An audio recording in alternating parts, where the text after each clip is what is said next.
The top stories for the hour. Commissioner calls national dialogue a crucial step in addressing the country's political challenge.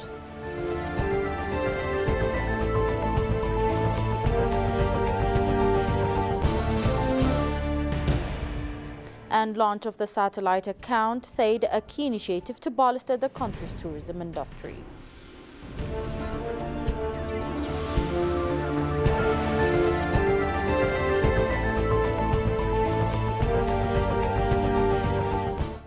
Hello and welcome to EBC World, the voice of Pan-Africanism.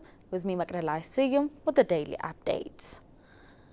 Akinwumi Adesina, president of the African Development Bank (AFDB), has reaffirmed his institution's unwavering support for Ethiopia's agriculture sector. Adesina made the pledge during a productive meeting with Prime Minister Abiy Ahmed in Addis Ababa, emphasizing the AFDB's commitment to further enhancing Ethiopia's agricultural goals. In a social media post following their discussion, Adesina expressed his satisfaction with the meeting, highlighting the bank's ongoing effort to bolster Ethiopia's impressive progress in wheat production. Prime Minister Abiy Ahmed also took to social media to share the outcomes of his discussion with Adesina and Alvaro Lario, president of the International Fund of Agricultural Development (IFAD). Ethiopia's agriculture sector, a key pillar of its economy, continues to benefit from the international community's support, with the AFDB playing a crucial role in advancing the country's agricultural productivity. With both the AFDB and the IFADs backing, Ethiopia is poised to further enhance its agricultural potential, ensuring food security and economic growth for its people.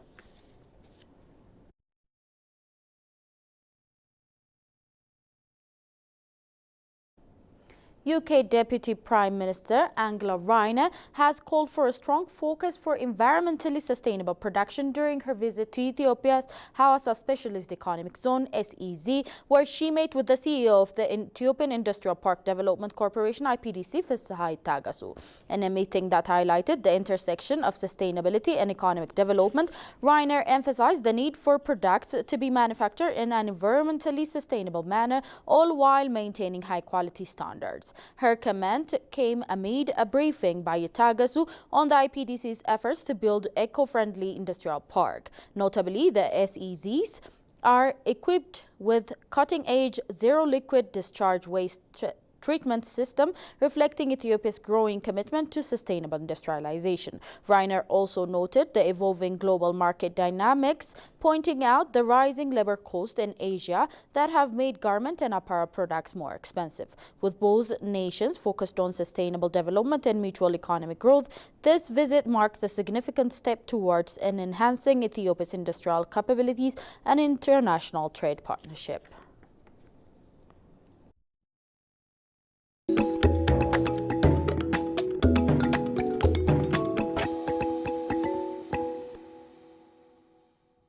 I stand here conscious and buffeted by the dreams and works of the great Pan-African pioneers, and conscious that as a children of the Caribbean, we have long dreamt for the moment of unity with our brothers and sisters of Africa, a division that was secured by those whose success and survival depended on separation of us, rather than on the ability for us to act as one common people. The reparations that we call for, beyond sorry, must be for fair access and development and compensation, because we each started the journey of independence with a chronic deficit of resources, a deficit of fairness, a deficit of opportunity.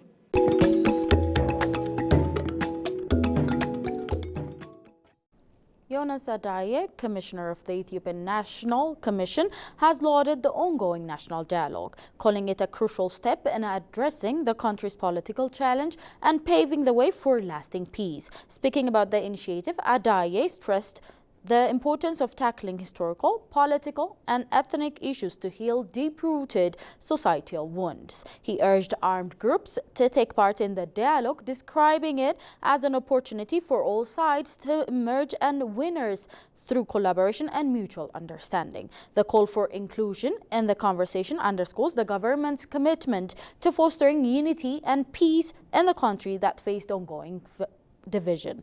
As Ethiopia navigates a complex political landscape, the national dialogue is seen as a vital tool to create a more cohesive and peaceful society. Shaggai Matao takes it from here.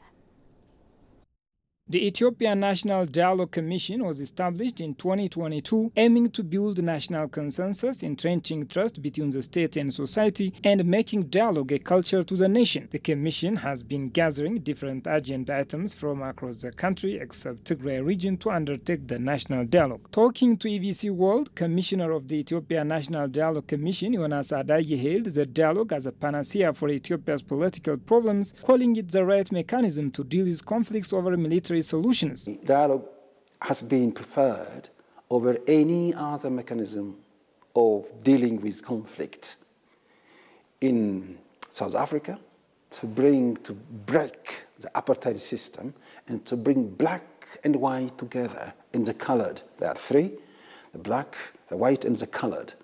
And after 1994, after Nelson Mandela's aspect, after the dialogue led by Desmond Tutu, you could see the trajectory changing from white minority rule to the majority, all white and black combined. The same is true in Tunisia or even in Kenya here. So we also can do in Ethiopia. So that's why national dialogue has been seen as a panacea. The commissioner further indicated that dialogue is crucial to heal societal wounds and bring lasting peace through win-win approach. He also underscored that dialogue is vital to change the trajectory of Ethiopia's political culture. To heal the wounds, you have to dig deeper. Those historical questions or identity questions, governance questions. There are a lot of questions, and these are to be discussed openly with integrity, transparency, and at the same time a trustworthy process. This, we believe, can change the trajectory of Ethiopian politics, Ethiopian political culture in particular, because it is based on lose-win. For me to come to power, I must get rid of you. No, both of us can win. Both of us can lead. So all of the citizens can emerge winners so that they can heal the wounds. For those who still resort to fighting, Adaye called on armed parties to come to join the dialogue via their preferred platforms to bring lasting peace. My call with respect and love to our brothers in the arm who are still fighting. Number one, we've been making a call officially. If they need, we can go to even the third country, such as Nairobi or anywhere else. We would like to get their agenda. Number two, they can even be communicated through us. We can communicate with them through Zoom meetings, for instance. Or number three, we've been doing this one also through diplomatic community, such as Red Cross Society.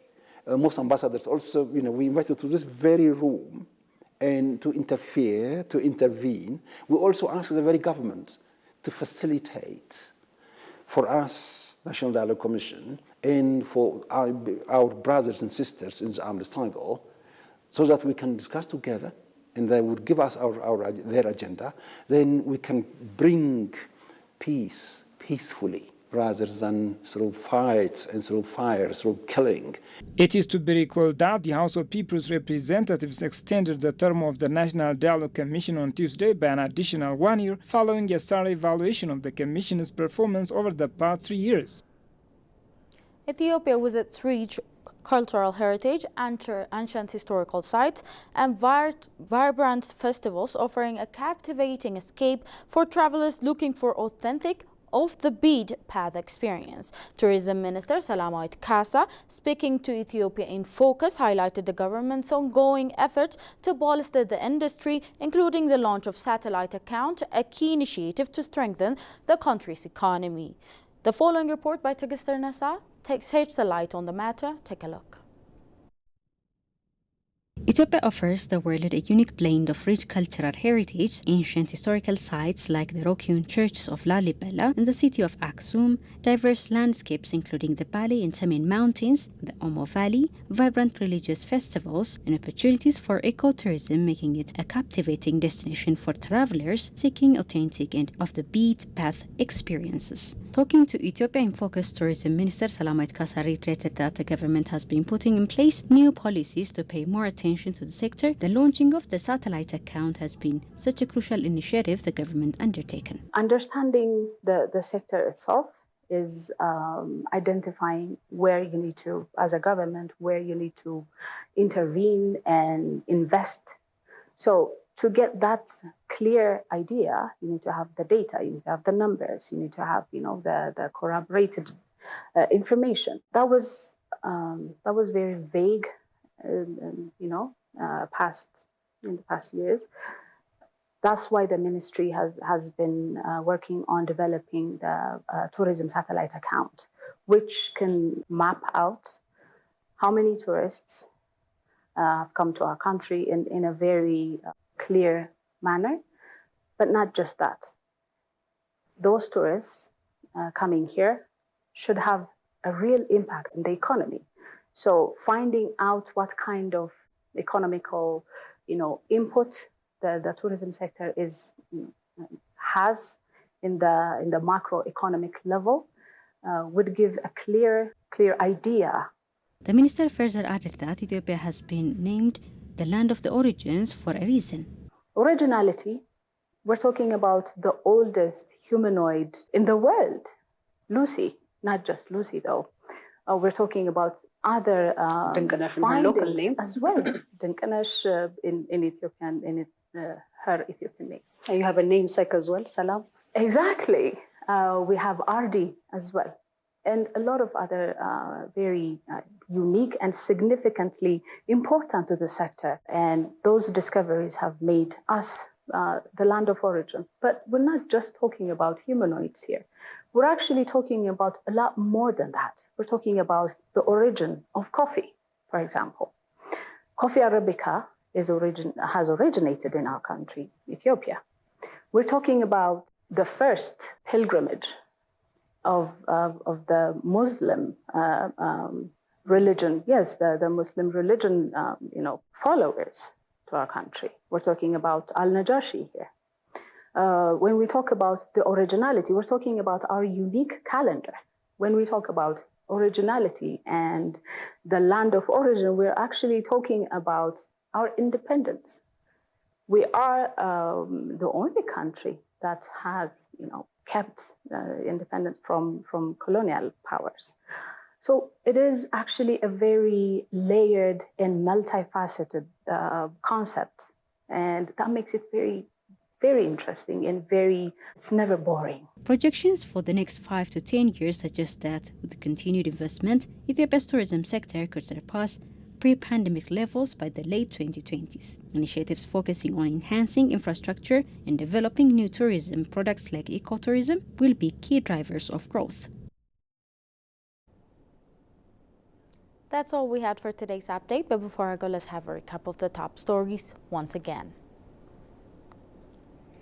Commissioner calls national dialogue a crucial step in addressing the country's political challenge.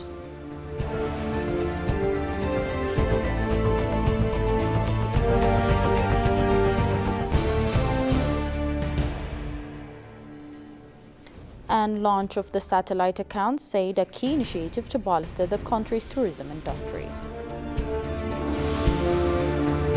Thank you for tuning in to EBC World, the voice of Pan-Africanism. With the daily updates, it was me, Makrela Isayum. Goodbye.